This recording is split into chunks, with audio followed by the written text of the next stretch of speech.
Hello students, welcome back to my YouTube channel. Organic chemistry में हम nucleophilic addition reaction previous class में बात किए थे। इलेक्ट्रोफिलिक एडिशन रिएक्शन पर आज हम चर्चा करेंगे। जैसा कि यहाँ पर थंबनेल आप देख रहे हैं, इलेक्ट्रोफिलिक एडिशन रिएक्शन। तो आज चर्चा इसी पर है कि इलेक्ट्रोफिलिक एडिशन रिएक्शन क्या है। तो चलिए टॉपिक स्टार्ट करते हैं।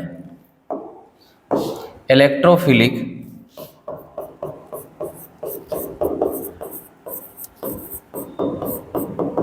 Addition reaction, electrophilic addition reaction. तो इलेक्ट्रोफिलिक एडिशन रिएक्शन से पहले आप हमारा जो न्यूक्लियोफिलिक एडिशन रिएक्शन है उसे ज़रूर एक बार देख लीजिएगा, तो ये आपको थोड़ा ज़्यादा समझ में आएगा। हम ये भी बात करेंगे कि कहाँ पर इलेक्ट्रोफिलिक, कहाँ पर न्यूक्लियोफिलिक एडिशन रिएक्शन होता है।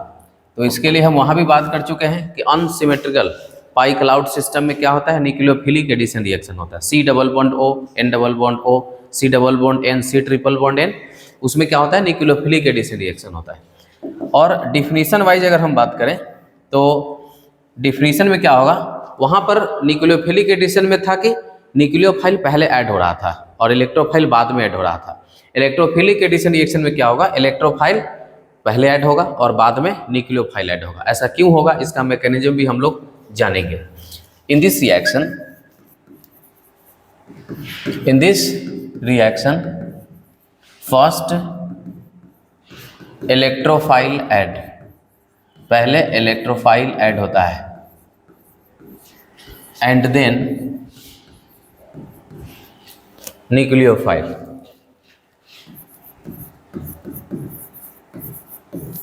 And then nucleophile. फर्स्ट क्या होता है, इलेक्ट्रोफाइल ऐड होता है और बाद में क्या होता है, न्यूक्लियोफाइल ऐड होता है। तो जो पहले ऐड होता है ना, उसी के हिसाब से उसका नाम होता है। तो अगर इलेक्ट्रोफाइल पहले ऐड हुआ तो रिएक्शन का नाम होगा electrophilic addition reaction. It occurs, ये होता कहाँ पर है ये देख लीजिए, it occurs in C double bond C या फिर C triple bond C only. यह सिर्फ या तो अल्कीन में होगा या फिर अल्काइन में होगा, और मोस्टली अल्कीन में हम लोग देखते हैं। अल्कीन एंड अल्काइन, इसमें क्या होता है, इलेक्ट्रोफिलिक एडिशन रिएक्शन होता है। अब ये ऐसा कैसे होता है थोड़ा समझिएगा। मान लीजिए ये अल्कीन है, ठीक है, तो यहाँ पर क्या होगा, सिमेट्रिकल पाई क्लाउड सिस्टम बताए थे आपको। सिमेट्रिकल पाई क्लाउड सिस्टम, दोनों एटम का इलेक्ट्रोनेगेटिविटी सेम होने के कारण जो इसका पाई इलेक्ट्रॉन डेंसिटी है ये क्या है, सेम है। ठीक है, पाई इलेक्ट्रॉन डेंसिटी क्या है, सेम है। अब जब पाई इलेक्ट्रॉन डेंसिटी सेम है और आपके पास रिएजेंट क्या है, आपके पास रिएजेंट या तो इलेक्ट्रोफाइल होता है या न्यूक्लियोफाइल होता है। अगर न्यूक्लियोफाइल है या फिर हम कहें कि इलेक्ट्रोफाइल है, इलेक्ट्रोफाइल है, तो इलेक्ट्रोफाइल यहाँ पर पाई क्लाउड सिस्टम है तो ये एक निगेटिव क्लाउड होगा। ये जो क्लाउड होगा ये क्या होगा, निगेटिव क्लाउड होगा, पाई इलेक्ट्रॉन सिस्टम का निगेटिव क्लाउड। अब ये निगेटिव चार्ज और न्यूक्लियोफाइल क्या है, निगेटिव चार्ज। तो निगेटिव निगेटिव में क्या होगा, रिपल्सन। तो अगर न्यूक्लियोफाइल इसके पास अगर अप्रोच करने का कोशिश करेगा तो यहाँ पर इसको क्या मिल जाएगा, रिपल्सन। और यहाँ देखिए इलेक्ट्रोफाइल के साथ क्या हो जाएगा, अट्रैक्शन। क्यों, क्योंकि इलेक्ट्रोफाइल तो पॉजिटिव चार्ज का होता है और न्यूक्लियोफाइल क्या होता है, negative charge, sorry electron cloud होता है नेगेटिव चार्ज का। तो इलेक्ट्रोफाइल और एक इलेक्ट्रॉन क्लाउड के बीच में अट्रैक्टिव फोर्स लगेगा। तो पहले कौन अटैक करेगा, पहले इलेक्ट्रोफाइल इस पर अटैक करेगा। तो first electrophile attack, first electrophile attack due to opposite charge, opposite charge के कारण।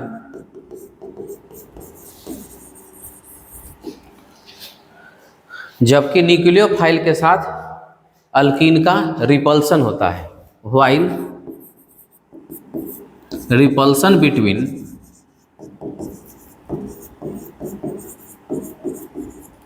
Nucleophile and electron cloud.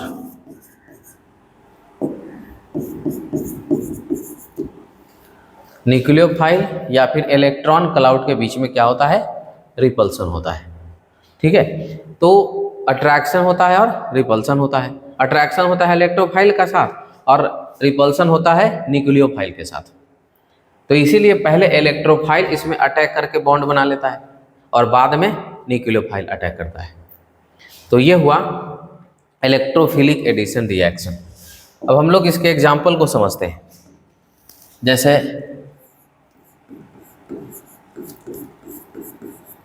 ये अल्कीन है और यहाँ पर हम HBr लेते हैं। ये रिएजेंट एडेंडम बता चुके हैं, अगर आप प्रीवियस लेक्चर देखेंगे तो आपको काफ़ी सारा चीज़ समझ में आएगा। तो H+ और Br-, आपको पता है कि C डबल बॉन्ड C जैसे रेजोनेंस होता था तो पाई बॉन्ड ब्रेक होता था। तो मान लीजिए ये पाई बॉन्ड ऐसे ब्रेक हुआ, यहाँ पर आएगा माइनस और यहाँ पर आएगा प्लस। टूटने के बाद चलिए हम तोड़ के ही लिख देते हैं। यहाँ पर जब पाई बॉन्ड ब्रेक होगा तो यहाँ पर होगा माइनस और यहाँ पर होगा प्लस। अब H+ अटैक करेगा कहाँ पर? अपने अपोजिट चार्ज पर। HBr टूटेगा, H+ देगा। तो ये H+, ध्यान रहे, निगेटिव चार्ज पर अटैक करेगा। जो जिस पर अटैक करेगा उसका उसके साथ बॉन्ड बन जाएगा। तो CH2+ बचेगा और ये CH3 हो जाएगा। CH2 है, इसमें एक H जोड़ देंगे तो क्या हो जाएगा? CH3 हो जाएगा। और यहाँ पर बच जाएगा Br-, HBr था तो ये माइनस चार्ज कहाँ अटैक करेगा? प्लस चार्ज पर। तो CH2 यहाँ होगा CH3 और ये ब्रोमीन जाकर के CH2 पर अटैच्ड हो जाएगा। तो देखिए पहले क्या अटैक किया? इलेक्ट्रोफाइल, और बाद में अटैक कर रहा है न्यूक्लियोफाइल। तो पहले अटैक कर रहा है इलेक्ट्रोफाइल, इसलिए इसका नाम इलेक्ट्रोफिलिक एडिशन रिएक्शन हुआ। अब यहाँ पर जो पाई बॉन्ड है ये सिमेट्रिकल है। पाई बॉन्ड जो अल्कीन में होता है, अल्कीन में वो दो तरह का होता है। एक होता है सिमेट्रिकल अल्कीन, सिमेट्रिकल, और एक होता है अनसिमेट्रिकल। अनसिमेट्रिकल दो तरह के अल्कीन होते हैं।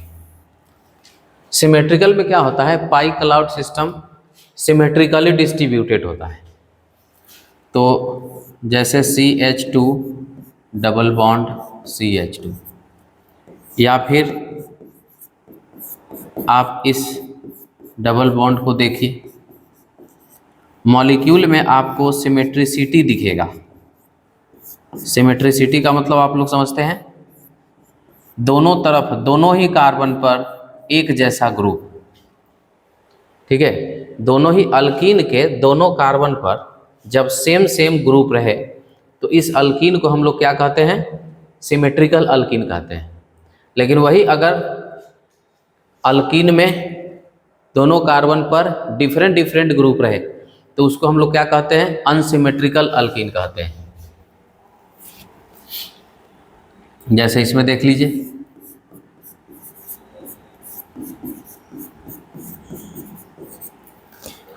अल्कीन का दोनों कार्बन पर सेम ग्रुप नहीं है। इस कार्बन पर मिथाइल है, इस कार्बन पर मिथाइल नहीं है।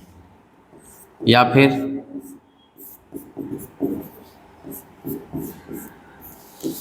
आप किसी भी तरह का एग्जाम्पल्स क्रिएट कर सकते हैं कि अल्कीन है, अल्कीन के इस कार्बन पर एक ग्रुप है और इस कार्बन पर दो डिफरेंट ग्रुप है, मतलब दो अल्काइल ग्रुप है। तो दोनों कार्बन पर डिफरेंट हो गया, डिफरेंस आया।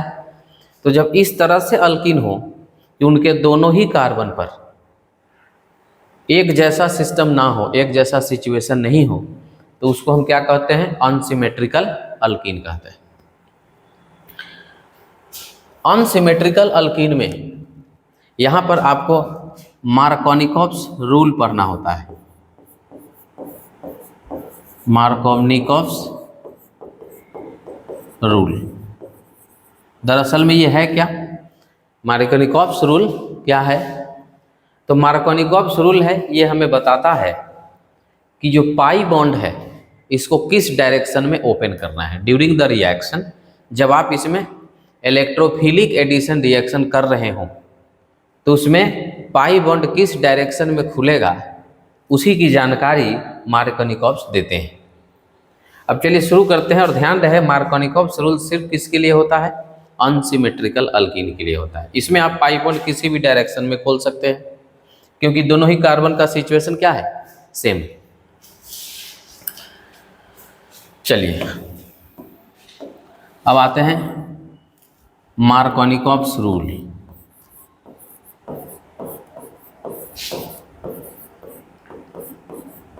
मार्कोनिकॉव्स रूल बहुत ही सिंपल सा चीज़ है।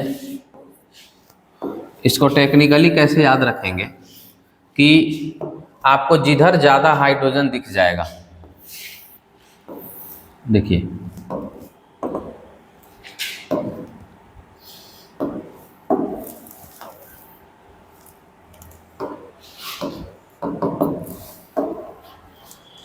इस रूल में कहता है कि अल्कीन में पाई बॉन्ड उस डायरेक्शन में खोलेंगे जिधर हाइड्रोजन का संख्या ज़्यादा है।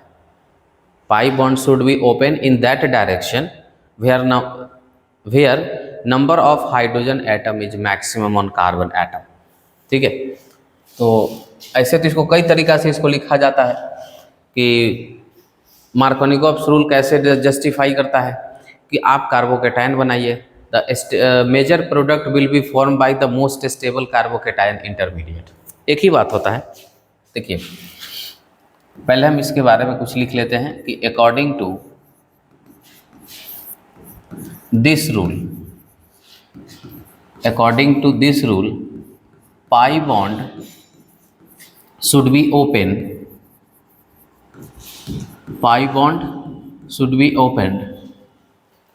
on that direction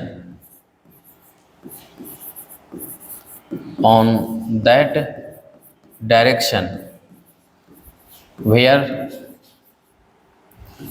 number of hydrogen atom is maximum।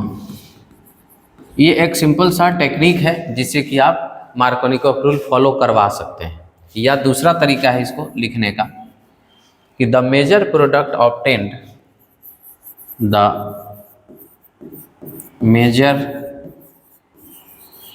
Product is obtained by most stable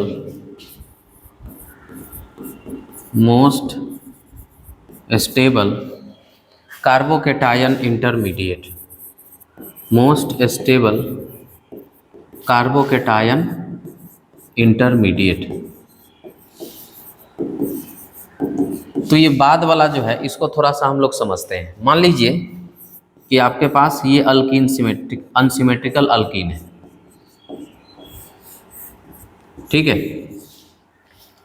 अब हो सकता है कि पाई बॉन्ड इधर खुले, तो पाई बॉन्ड इधर खुलेगा तो देखिए H+ हम डाल देते हैं क्योंकि हमको खाली कार्बोकेटायन बताना है यहाँ पर।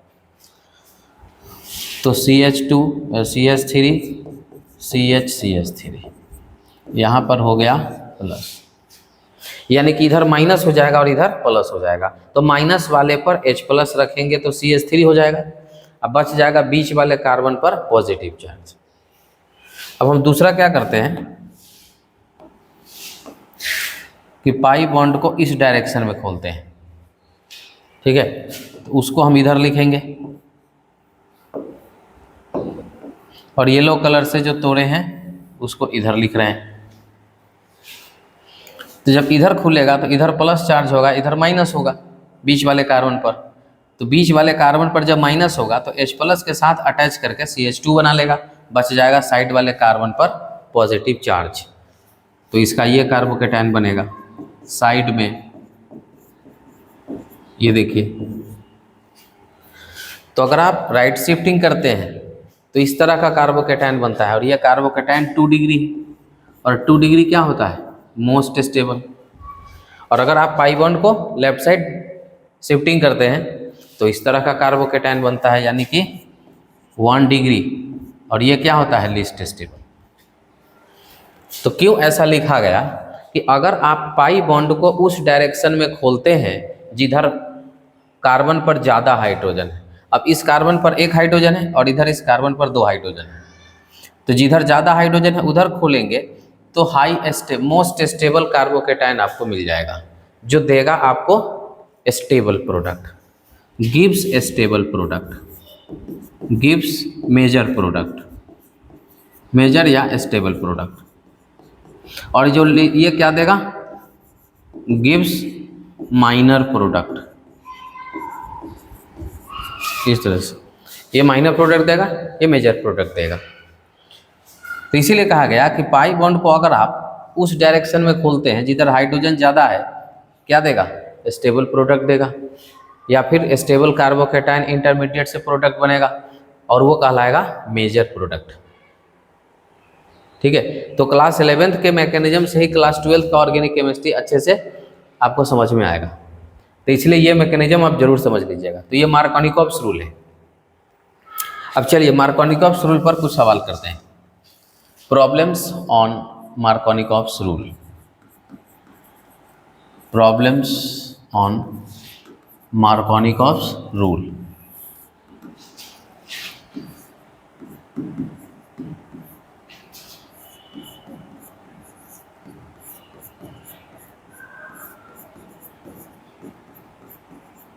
एडेंडम है HBr, और ये रिएक्टेंट है, इसमें हमें प्रोडक्ट लिखना है।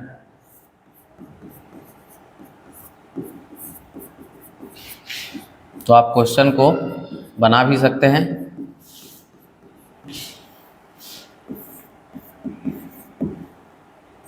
एक साइक्लिक सिस्टम वाला क्वेश्चन करते हैं।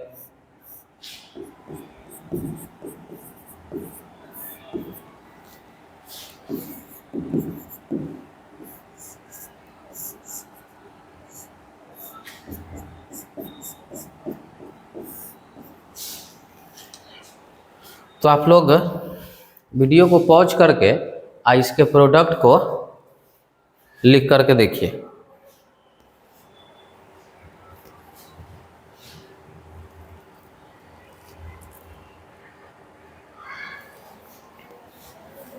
चलिए अब हम लोग इसको लिखते हैं। सबसे पहले क्या करिए, प्लस माइनस दिखा दीजिए। जो आपका एडेंडम है ना, H plus B R minus, H plus C L minus, H plus B R minus, H plus I minus, मतलब इलेक्ट्रोफाइल कौन है और न्यूक्लियोफाइल कौन है। उसके बाद पाई शिफ्टिंग दिखाइए। पाई शिफ्टिंग मतलब किधर बॉन्ड ओपन होगा, ये दिखाइए। तो देखिए इस अल्कीन में इस कार्बन पर 2 हाइड्रोजन है और इस कार्बन पर 1 हाइड्रोजन है, तो ज़्यादा हाइड्रोजन है, पाई बॉन्ड उसी डायरेक्शन में खुलेगा। इसमें भी जिधर ज़्यादा है उधर। अब ध्यान रहे कि यहाँ पर यह CH2 होता है, इस कार्बन पर 1 भी हाइड्रोजन नहीं है, यहाँ पर CH2 है तो 2 हाइड्रोजन है। देख लीजिए, तो ये किस डायरेक्शन में खुलेगा? इस डायरेक्शन में। यहाँ देखिए, यहाँ मिलेंगे आपको 1 हाइड्रोजन, जबकि यहाँ पर आपको कोई हाइड्रोजन नहीं मिलेगा। तो जिधर ज़्यादा हाइड्रोजन है उधर ऐसे शिफ्ट करना है। ठीक है,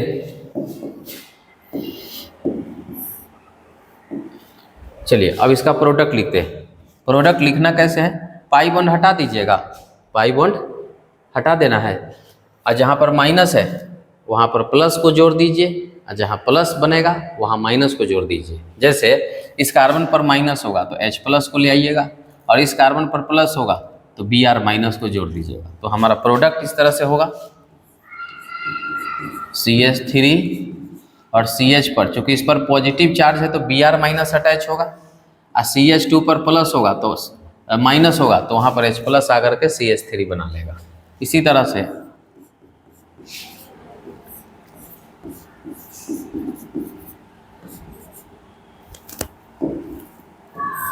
यहाँ ये CH3 होगा और ये Cl। फिर इसमें आ जाते हैं, देखिए यहाँ माइनस होगा, यहाँ होगा माइनस, तो माइनस पर H प्लस चला जाएगा और यहाँ पर प्लस, तो Br माइनस आ जाएगा, यहाँ पर आ जाएगा Br और ये CH3। अब यहाँ देखिए, यहाँ पर माइनस आएगा और यहाँ पर क्या रहेगा प्लस, तो माइनस वाला जाएगा किस पर, प्लस पर, और प्लस वाला जाएगा किस पर, माइनस पर, तो यहाँ पर आ जाएगा आयोडीन।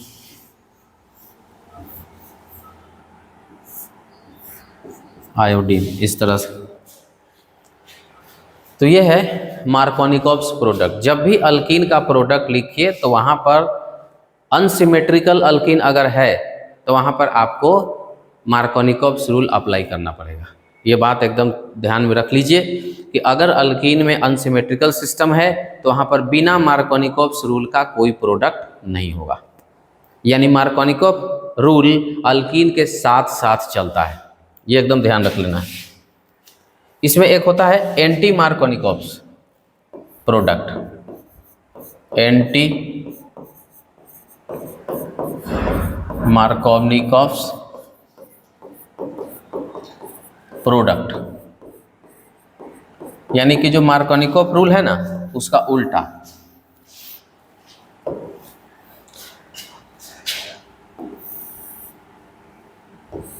चलिए, एंटी मार्कोनिकॉव्स प्रोडक्ट।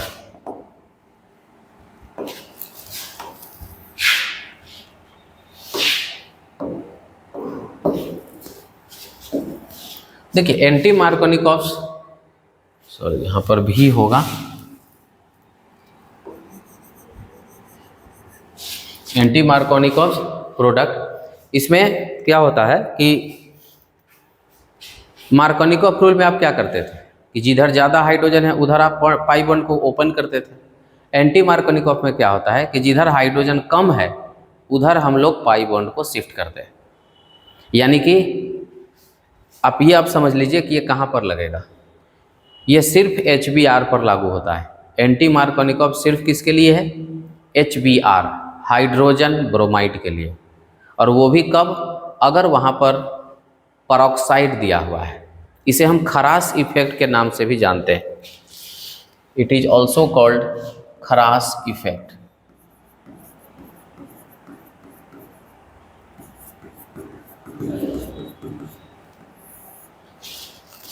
चलिए अब इसमें देखते हैं,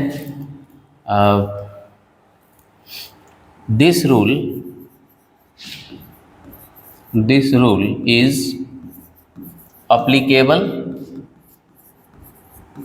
for this rule is applicable for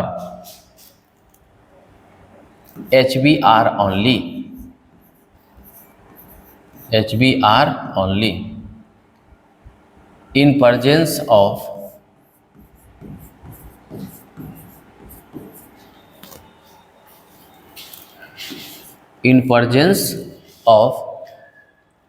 peroxide। peroxide मतलब H2O2 या कोई भी peroxide आप ले सकते हैं। यानी एंटी मार्कोनिकॉव कहाँ लगाना है, HBr हो, हमारा एडेंडम जो हो वो HBr, HCl, HI, HF इसमें नहीं लगेगा।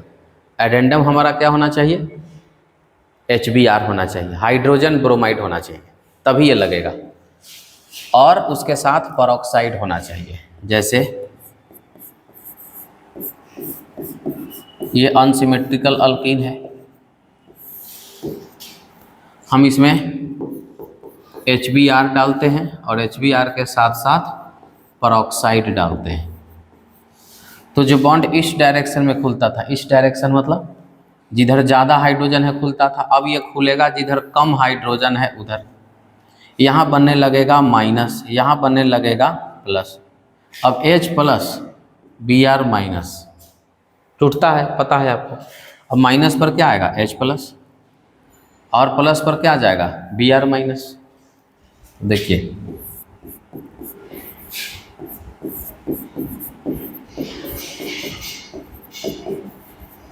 ये बन गया प्रोडक्ट 1 ब्रोमोप्रोपेन। अगर आप पेरोक्साइड नहीं डालते तो ये बॉन्ड राइट साइड में शिफ्ट होता और ब्रोमीन बीच में ऐड होता तो 2 ब्रोमोप्रोपेन बनता। पेरोक्साइड डाल दिए तो अपोजिट डायरेक्शन में खुला और 1 ब्रोमोप्रोपेन प्रोडक्ट बना। तो यही आप ध्यान में रखना है कि एंटी मार्कोनिकोव प्रोडक्ट कब बनता है, HBr के केस में बनता है और जब उसके साथ पेरोक्साइड प्रेजेंट हो। ठीक है, तो ये हो गया एंटी मार्कोनिकोव प्रोडक्ट। इसके बाद इलेक्ट्रोफिलिक एडिशन में हम लोग रिएक्टिविटी बात करेंगे, reactivity of electrophilic addition reaction, reactivity of electrophilic addition reaction. Electrophilic addition reaction, जिस तरह से हम न्यूक्लियोफिलिक इलेक्ट्रोफिलिक एडिशन रिएक्शन देखे थे, उसी तरह से इलेक्ट्रोफिलिक एडिशन रिएक्शन का रिएक्टिविटी बात करेंगे।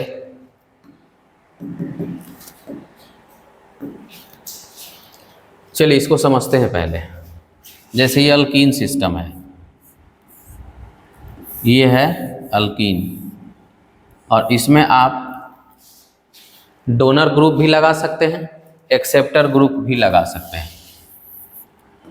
इसको हम लगा लेते हैं डोनर और एक बार अल्कीन में लगा लेते हैं एक्सेप्टर।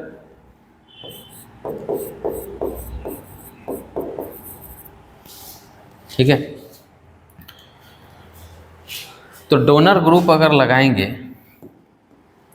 तो क्या करेगा, इलेक्ट्रॉन डेंसिटी बढ़ाएगा और एक्सेप्टर ग्रुप अगर लगाएंगे तो इलेक्ट्रॉन खींच लेगा, तो यहाँ पर इलेक्ट्रॉन डेंसिटी घट जाएगा। तो इसको हम ऐसे दिखाते हैं,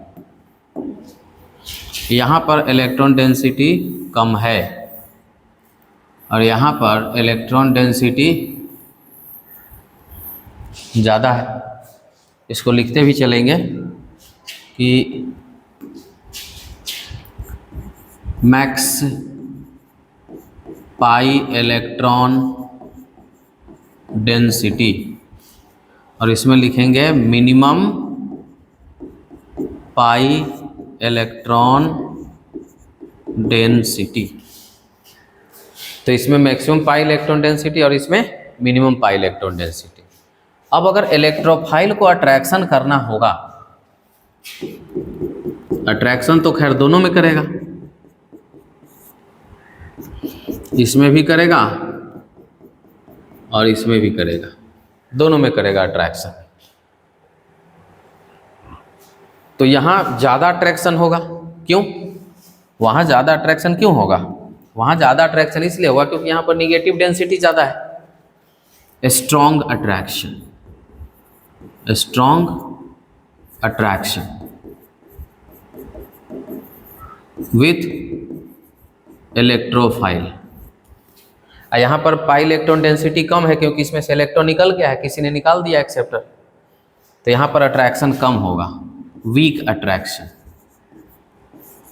वीक अट्रैक्शन विथ इलेक्ट्रोफाइल। यहाँ पर पाई इलेक्ट्रॉन डेंसिटी कम है क्योंकि एक्सेप्टर क्या किया, इसके अंदर से इलेक्ट्रॉन बाहर निकाल दिया, तो इसका इलेक्ट्रॉन कम हो गया, तो इसमें माइनस चार्ज कमेगा, तो इलेक्ट्रोफाइल जो पॉजिटिव चार्ज है इसके साथ अट्रैक्शन घटाएगा।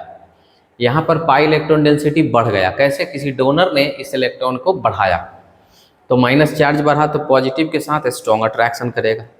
तो जहाँ पर स्ट्रॉन्ग अट्रैक्शन होगा हम कहते हैं कि वो ज़्यादा रिएक्टिव होगा, ये होगा मोस्ट रिएक्टिव, और जहाँ कम होगा वहाँ लिखेंगे लेस रिएक्टिव। तो चीज़ों को आप बारीकी से समझ रहे होंगे कि डोनर ग्रुप के होने से रिएक्टिविटी बढ़ जाएगा, इलेक्ट्रोफिलिक एडिशन रिएक्शन बढ़ता है, और एक्सेप्टर ग्रुप के होने से क्या होता है, इलेक्ट्रोफिलिक एडिशन रिएक्शन घट जाता है क्योंकि वहाँ पर अट्रैक्शन कम होता है। तो यहाँ पर लिखेंगे कॉन्सेप्ट कि donor increases while acceptor decreases electrophilic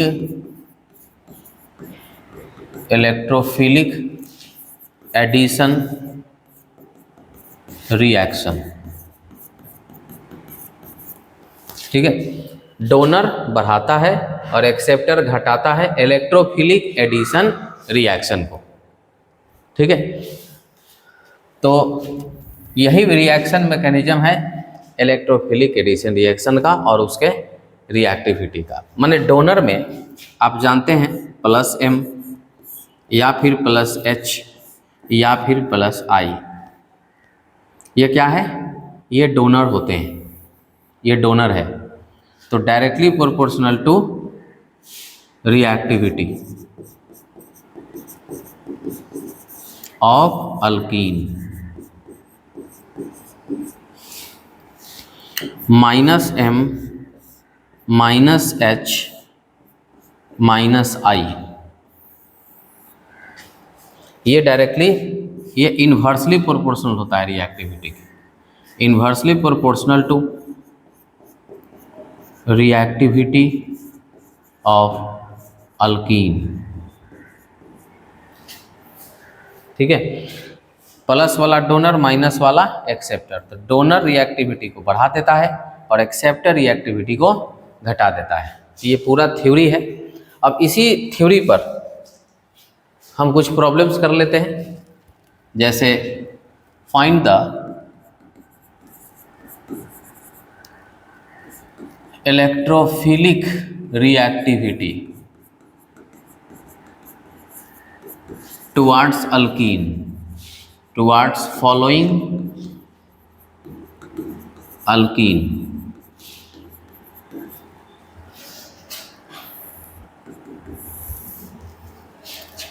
पहला क्वेश्चन है, एक दिए सिंपल अल्कीन, एक ये अल्कीन है, दूसरा ये अल्कीन है।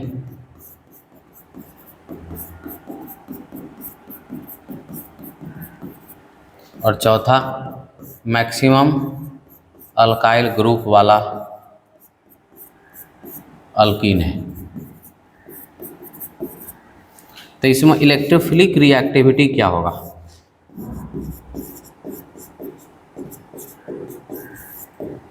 अगर थ्योरी क्लियर होगा तो आप इसको बना भी सकते हैं।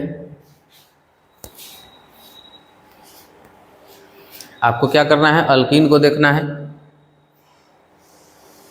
अल्कीन में डोनर कितना लगा हुआ है जो बताएगा इसके रिएक्टिविटी को। चलिए आप लोग सोचें, अब हम सबको सोचते हैं। यहाँ पर ये CH3 है, यहाँ पर 2 CH3 है, यहाँ पर 4 CH3 है। CH3 डोनर होता है, पता है सबको। तो यहाँ 4 डोनर है, मैक्सिमम डोनर है, यहाँ मिनिमम डोनर है, यहाँ और सबसे कम डोनर है। इसमें तो डोनर है ही नहीं। तो जिसमें डोनर सबसे ज़्यादा होगा उसका रिएक्टिविटी सबसे ज़्यादा होगा। तो उस हिसाब से जो 4th नंबर मॉलिक्यूल है इसका रिएक्टिविटी ऑर्डर सबसे ज़्यादा होगा, इसके बाद 3rd का होगा, इसके बाद 2nd का होगा और इसके बाद 1st का होगा। तो इस तरह से रिएक्टिविटी ऑर्डर जो इलेक्ट्रोफिलिक एडिशन रिएक्शन होता है उसके लिए होगा।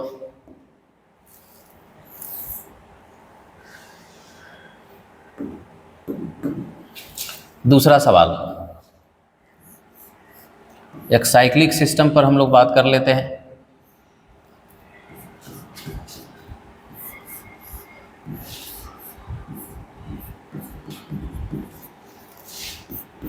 इसमें भी आपको अल्कीन से कितना डोनर और कितना एक्सेप्टर है ये देखना होगा।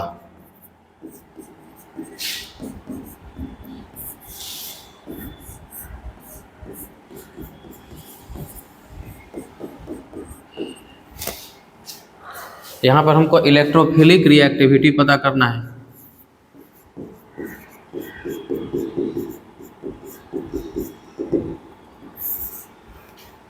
चलिए, यहाँ पर कोई डोनर नहीं है, यहाँ पर एक डोनर है,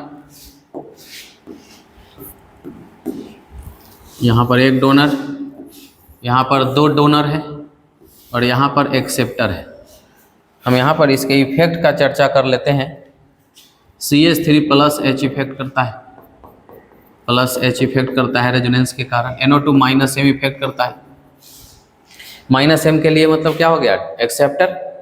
तो एक्सेप्टर रिएक्टिविटी को घटा देता है, तो सबसे पीछे होगा और जिसमें सबसे अच्छा डोनर होगा। इसमें दो डोनर है, इसमें एक डोनर है, इसमें कोई डोनर नहीं है। तो डोनर 3 में सबसे ज़्यादा है, इसलिए इसका रिएक्टिविटी ज़्यादा होगा। उसके बाद 2 और उसके बाद 1 और सबसे लास्ट में क्या होगा, 4 होगा, क्योंकि उसमें क्या लगा हुआ है, एक्सेप्टर लगा हुआ है। एक्सेप्टर तो रिएक्टिविटी को क्या करता है, डिक्रीज कर देता है। ठीक है, समझ में आया होगा। सेकेंड क्वेश्चन,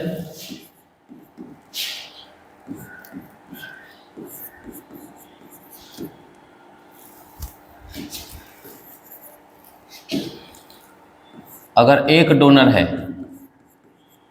और हम अल्कीन लेते हैं इस तरह से, सॉरी,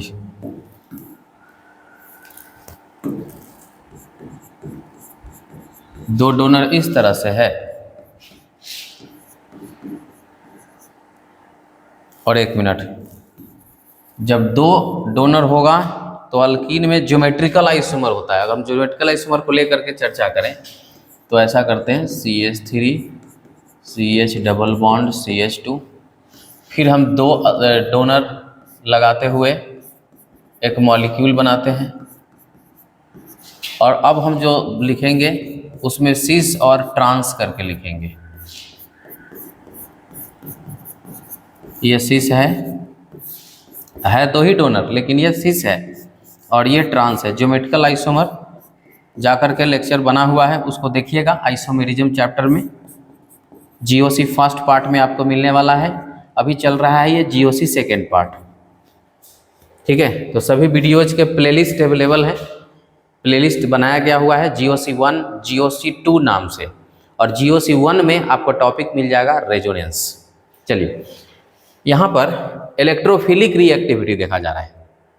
तो देखिए, पहले तो हम ये बताएंगे, यहाँ एक डोनर है और इसमें क्या है, दो डोनर है, इसमें भी दो डोनर है और इसमें भी क्या है, दो डोनर है। फिर हम चर्चा करेंगे कि ये ट्रांस है और ये क्या है, सिस है। ये दोनों सिस और ट्रांस कुछ भी नहीं है, ज्योमेट्रिकल आइसोमर वो शो नहीं कर रहा है। ट्रांस जो होता है लीस्ट स्टेबल होता है, सॉरी मोस्ट स्टेबल होता है। ट्रांस जो होता है क्या होता है, मोस्ट स्टेबल, और सिस जो होता है ये क्या होता है, लीस्ट स्टेबल। सिस होता है लीस्ट स्टेबल। अब मोस्ट स्टेबल और लीस्ट स्टेबल पर चर्चा बाद में होगा। दो तो इसमें भी है, लेकिन अगर दो अल्काइल ग्रुप एक ही कार्बन पर है तो एक तरफ इलेक्ट्रॉन डेंसिटी बहुत बढ़ा देगा। तो सबसे ज़्यादा जो रिएक्टिविटी होगा, इलेक्ट्रोफिलिक रिएक्टिविटी ऑर्डर, वो उसी का होगा, इलेक्ट्रोफिलिक